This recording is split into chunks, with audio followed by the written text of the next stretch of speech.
Fala pessoal, tudo bem? Em mais esse vídeo da série Manejo de Equinos, hoje eu vou falar com vocês um pouquinho sobre silagem de milho e por que eu não recomendo ela para cavalos.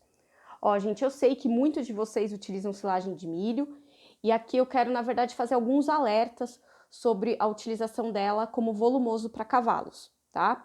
Então, muito do que eu vou colocar para vocês é com base na minha experiência, mas também com base em um documento que alguns professores, referência na área de nutrição, clínica e cirurgia, acabaram de se juntar e lançar esse documento com as recomendações, ok?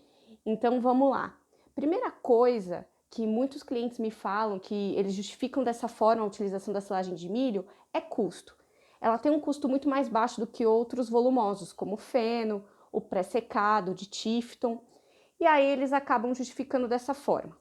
Porém, já é o primeiro ponto que a gente tem que considerar, tá?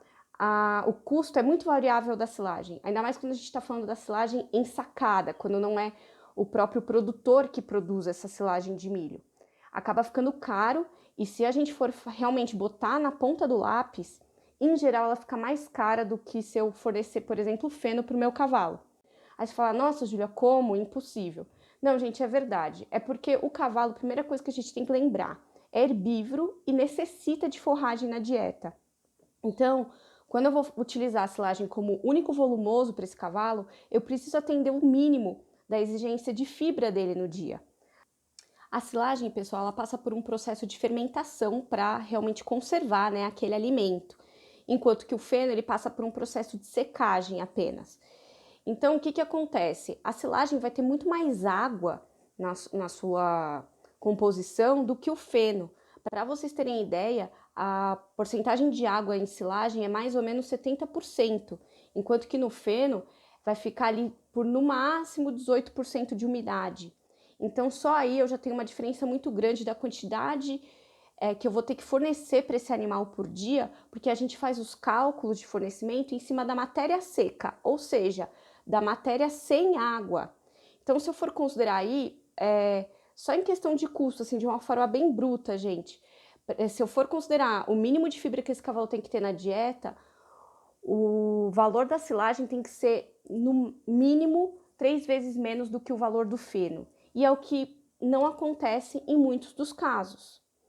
Ah, mas vocês podem me falar, mas eu não preciso dar tanta quantidade, meu cavalo fica bonito, né? Se eu der pouca silagem para ele. Sim, a silagem ela tem uma quantidade de energia muito grande e que aí dá esse aspecto bonito para o cavalo, que eu diria que também é um pouco relativo, porque lembrem que estar gordo não significa estar bonito nem estar bem de saúde.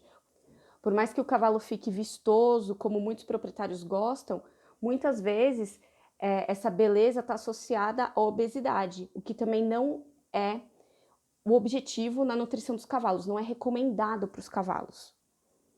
Então, gente, esses já são alguns pontos que a gente tem que começar a pensar. E eu vou ser bem séria com vocês, na minha experiência, todos os locais até hoje, aqui no estado de São Paulo, que eu fiz uma assessoria nutricional e botei na ponta do lápis para essas pessoas e os riscos e benefícios da silagem em comparação aos outros tipos de volumosos, esses proprietários viram que não valia a pena fornecer a silagem de milho para os cavalos. Então, gente, eu vou fracionar aí um pouco do conteúdo e no próximo vídeo eu vou explicar um pouquinho sobre as características aí da silagem, da planta, e em outro vídeo as consequências dessas características, o que elas trazem de consequência para a saúde dos cavalos, tá bom? Então, até o próximo vídeo.